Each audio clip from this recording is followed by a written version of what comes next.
श्री गोपाळ कृष्ण भगवान की जय। लीला नंबर 65। चुन्याची प्रक्रिया कथन। एके दिवशी सर्वज्ञ प्रदक्षिणा करीत होते तेव्हा एक गवळी भिंतीचा चुना खरडून काढीत होता। देवळातील पाणी बाहेर जाणाऱ्या मोरीच्या दक्षिण बाजूला सर्वज्ञ उभे राहिले। त्याला विचारले, चुना का खरडला? तो म्हणाला, नवा चुना तयार केला आहे। सर्वज्ञांनी सांगितले, एरवी हाच चांगला आहे। त्याने म्हटले, नाही जी, दुसरा चुना चांगला तयार केला आहे। सर्वज्ञांनी विचारले, कसा तयार केला?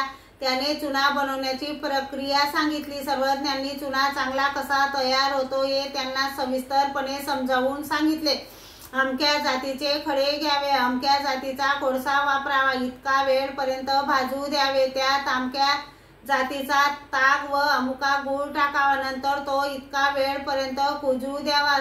सर्व एकत्र कालवून कसा मळावा हे सांगून चुना व्यवस्थित झाला की नाही हे ओळखण्याची परीक्षा सांगितली। सर्वज्ञ म्हणाले, मग त्यांचा गोळा करून जर कुत्र्यापुढे टाकला तर दही भाताचा उंडा समजून तो पटकन घास घेतो, तेव्हा चुना व्यवस्थित झाला असे ओळखावे व तो श्वान पक्षी चुना समजावा। नंतर त्याने सांगितले, जी हे आम्हाला माहीतच नाही, तर तयार करता कसा येईल हे आपणच सांगून जाणे व करू जाणे। नंतर सर्वज्ञ दरवाजाकडे जात तोपर्यंत गरुड घोडा सर्वज्ञांपासून प्राप्त झालेला आकृती आनंद उपभोगीत असे। असा रोजचा क्रम होता। मग सर्वज्ञ घोड्यावर बसून तेथून निघायचे।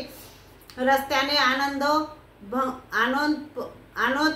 भोगामुळे घोड्याची चालण्याची गती कमी होत होत शेवटी घोडा जागीच थांबायचा आणि जे सर्वज्ञांसोबत असायचे त्या सर्वांना सर्वज्ञ जी गोष्ट थांबल्याशिवाय सांगता येणार नाही अशी एखादी गोष्ट तेवढ्या वेळपर्यंत सांगत नंतर घोडा चालू लागे।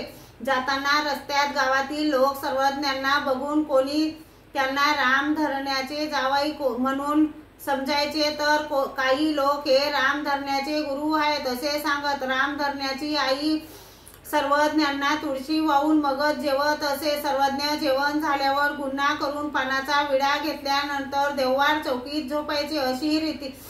अशा रीतीने सर्वज्ञांनी राजकुमारासारखे तेथे 10 महिने राज्य केले। तेव्हा सर्वज्ञ कधी कधी लाखार बनातही फिरायला जायचे। श्री गोपाळ कृष्ण भगवान की जय।